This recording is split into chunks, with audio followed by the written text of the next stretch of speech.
Hello dear friends, and welcome back to Easy English with me. And today in IELTS writing we would be discussing if clause.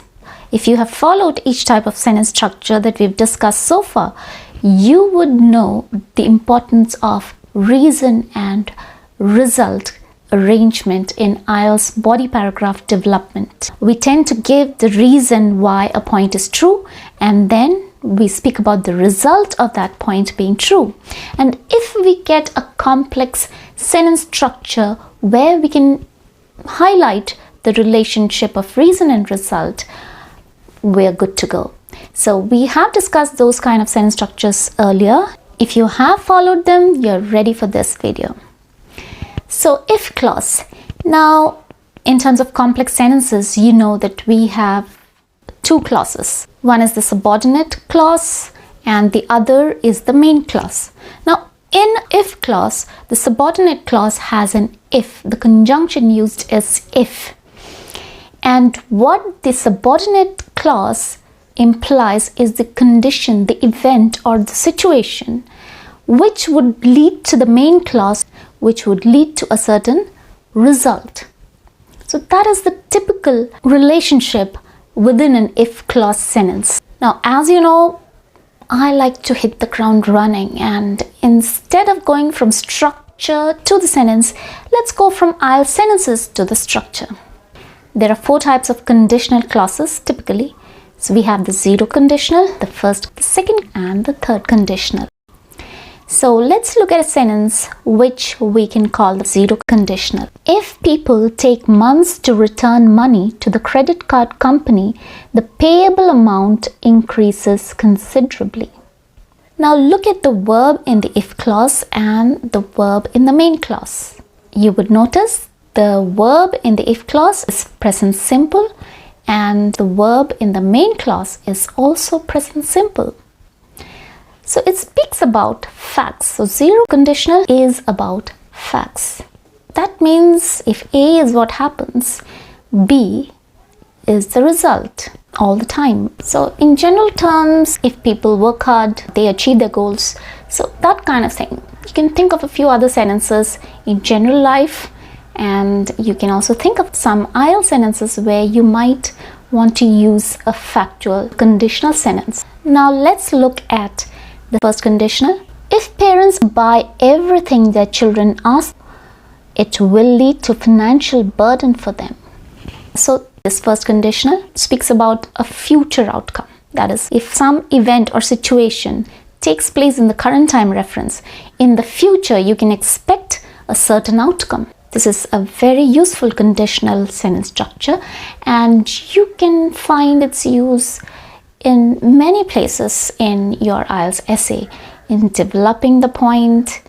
Of course, you could also use it in your conclusion. Certainly a very useful conditional clause. Look at the structure in this situation. You have if plus present simple, and in the main clause you have will plus verb infinitive. Check out these other sentences that have this first conditional. Now you would notice that to make it interesting, you can use other phrases that imply a future instead of will, like for example, are likely to. You don't have to limit yourself to will, but the thing is to understand what is this relationship between the if clause and the main clause. Let's move on to the second conditional. We use the second conditional when we speak about unlikely events. So unlikely, but this is the possible result. So it's more of an imaginary situation.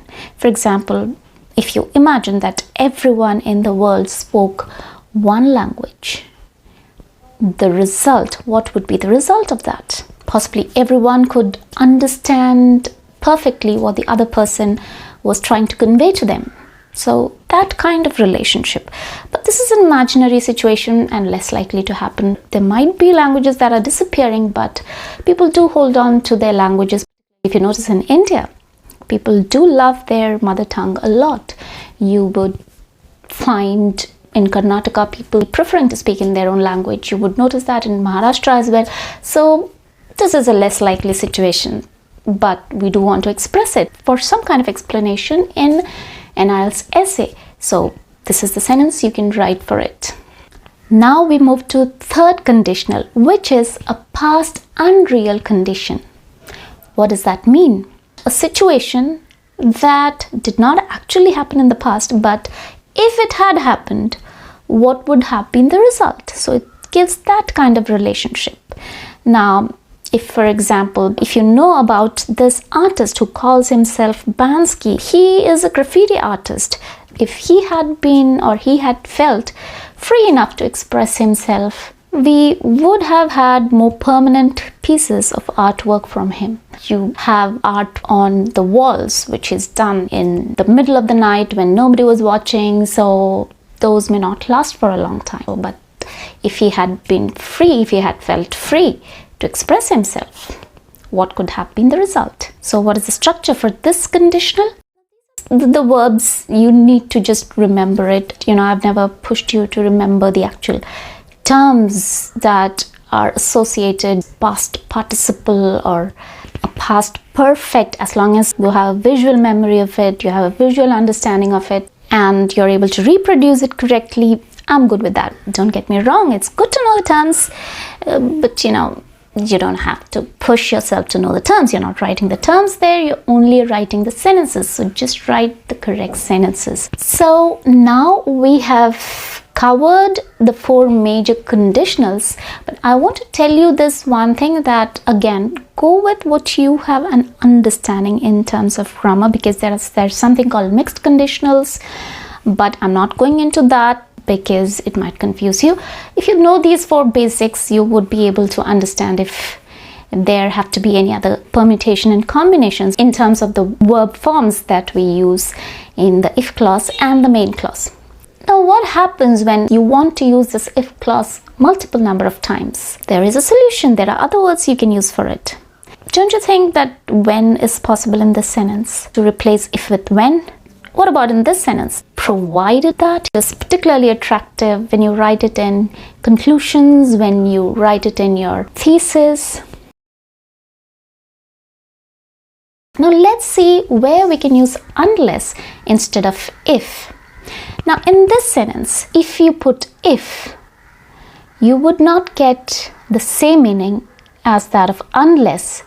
But if you put a not there, if steps are not taken to prevent misuse of media, you would get the same meaning. Similarly, in this, individuals are unlikely to change their pattern of use of personal vehicles. Now we have unless here, but if you want to use if, it would be if policymakers do not dissuade them with proactive policies. Now there's another type of sentence that I want to highlight here because it is useful in IELTS.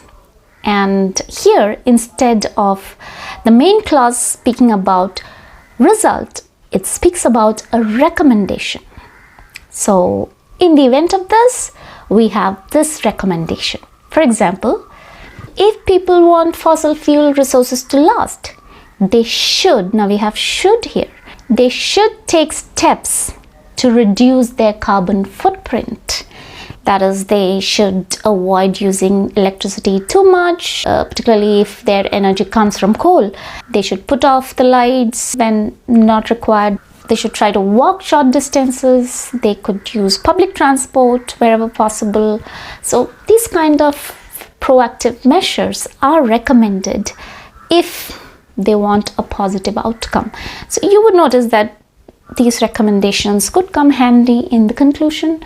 They can be there in point development, but you would notice that this certainly can add a zing to your conclusion. So that is all about if clause for now. If you want to practice your if clause, you should write some sentences in the comments and I'll be checking it. So see you again. Bye-bye. Take care. Enjoy your IELTS.